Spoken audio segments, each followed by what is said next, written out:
ई नाम योजना से जी हमें बहुत फ़ायदा हुआ है। जैसे पहले हमारा प्रति एकड़ निकलता था 30,000 32,000, अब हमें 42,000 45,000 10-15,000 रुपये का हमें प्रति एकड़ फ़ायदा हो रहा है। हर किसान सपना देखता है, उसे अपनी खून पसीने की मेहनत और इंतजार के फलस्वरूप फसल का पूरा और जायज मूल्य मिले, उसका परिवार भी फले फूले और किसान होना उसके लिए मजबूरी नहीं, गर्व और सम्मान की बात हो।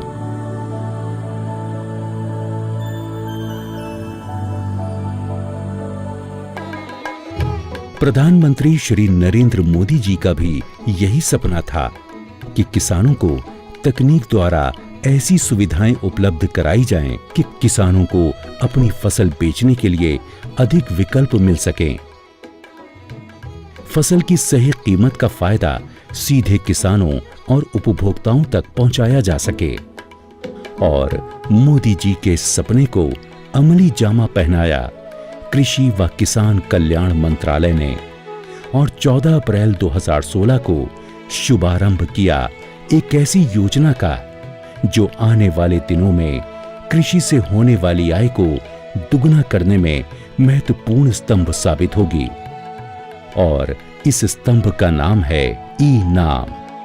ई नाम पोर्टल एक बहुत बड़ी सुविधा बनने वाला है और मैं मानता हूं किसान का जैसा स्वभाव है, एक बार उसको विश्वास पड़ गया तो वो उस भरोसे पर आगे बढ़ने चालू कर जाएगा।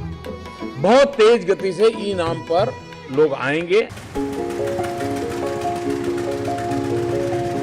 योजना की शुरुआत जिस विश्वास को लेकर की गई थी, उसका साकार रूप आज मंडियों में दिखाई देने लगा है। इस योजना की सफलता इसी बात से पता चलती है कि इस वर्ष अंबेडकर जयंती से गांधी जयंती तक ई नाम के अंतर्गत 200 मंडियों को जोड़ने का लक्ष्य था, लेकिन 250 मंडियों को अब तक जोड़ा जा चुका है। जहां शुरुआत भी 23 कृषि उत्पादों से की गई थी, जो अब बढ़कर 69 हो चुके हैं और जिनमें सिर्फ अनाज ही नहीं, फल, सब्जियां, दालें, ऑयल सीड्स, मसाले जैसे विविध उत्पाद भी शामिल हैं। इन 250 मंडियों में किसान और व्यापारी एक ही पोर्टल पर आकर व्यापार कर रहे हैं। किसान अपना पंजीकरण कराता है और अपने उत्पाद की पूरी जानकारी देता है।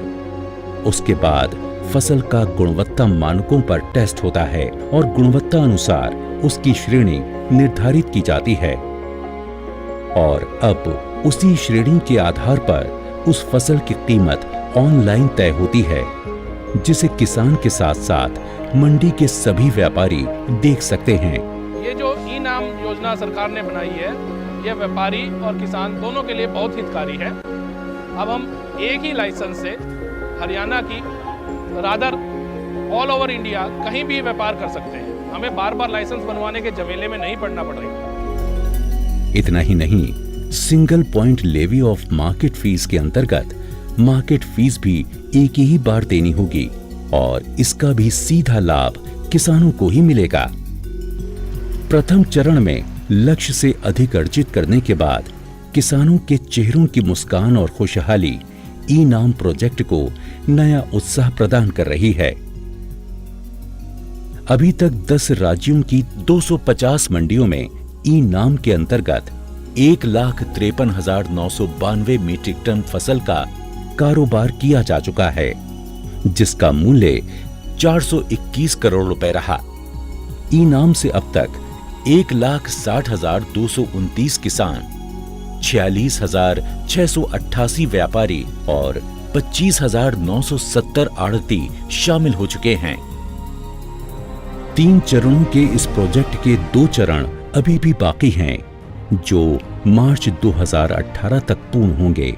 इनका लक्ष्य न सिर्फ देश की 585 अहम मंडियों को ई नाम से जोड़ना है, बल्कि पूरे देश में राष्ट्रीय स्तर पर इस प्रोजेक्ट की सुविधाओं को जन जन तक पहुंचाना है। हमारे देश में एक देश एक मार्केट का नारा अभी लगा है, लेकिन अभी जो नियम कानून है, एक राज्य से दूसरे राज्य को यदि कोई कृषि का पैदावार लेके जाते हैं उनके बहुत से कठिनाई होता है। जब इनाम के साथ जुड़ जाएगा ये कठिनाई चला जाएगा और उनको एक ही मार्केट में सही कीमत मिलेगा।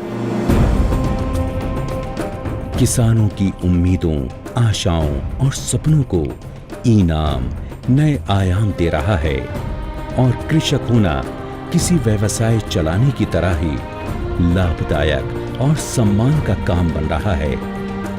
लेकिन इस राह में एक राष्ट्र, एक बाजार का लक्ष्य अर्जित करने के लिए सभी के सहयोग की आवश्यकता है। राष्ट्रीय कृषि बाजार यानी ई नाम परियोजना कृषि व्यापार को सरल, सुगम और पारदर्शी बनाने का एक प्रयास है और इस प्रयास की शुरुआत के लिए पहला पायलट प्रयोग 23 मंडियों को जोड़कर 14 अप्रैल को दिल्ली के कृषि विज्ञान भवन में माननीय प्रधानमंत्री जी ने प्रारंभ किया था और उस दिन 23 मार्केट जुड़े थे। आज उस समय हमारा लक्ष्य था कि हम सितंबर अंत तक 200 मंडियों को जोड़ेंगे, लेकिन मुझे आज प्रसन्नता हो रही है कि देश के 250 मंडियों आज जुड़ चुके हैं और राज्यों ने इसमें हमारा बड़ा ही सकारात्मक सहयोग किया है। अभी तक 17 राज्य और एक संघ शासित राज्य माने कुल 18 राज्यों ने अपने यहाँ मंडी कानून में या तो पूर्णतः या आंशिक परिवर्तन किया है। बाकी सभी राज्यों ने सैद्धांतिक सहमति दी है। केरल और बिहार में कोई मंडी कानून नहीं है। आज इस अवसर पर मैं सभी राज्यों से निवेदन करना चाहूँगा कि जिन राज्यों ने आंशिक परिवर्तन किया है या अभी इस दिशा में सैद्धांतिक सहमति देने के बाद भी आगे नहीं बढ़े हैं, तेज़ी से मंडी कानून में पूर्णतः परिवर्तन करें और केरल और बिहार की सरकार से भी हम अनुरोध करेंगे कि वहाँ नया मंडी कानून बनाएं ताकि किसानों की आय हम सुनिश्चित कर सकें। जय जवान, जय किसान और जय विज्ञान के नारे के साथ इनाम प्रोजेक्ट जिस रफ्तार के साथ आगे बढ़ रहा है उससे एक समृद्ध किसान का लक्ष्य हासिल करना बिल्कुल तय साबित हो रहा है।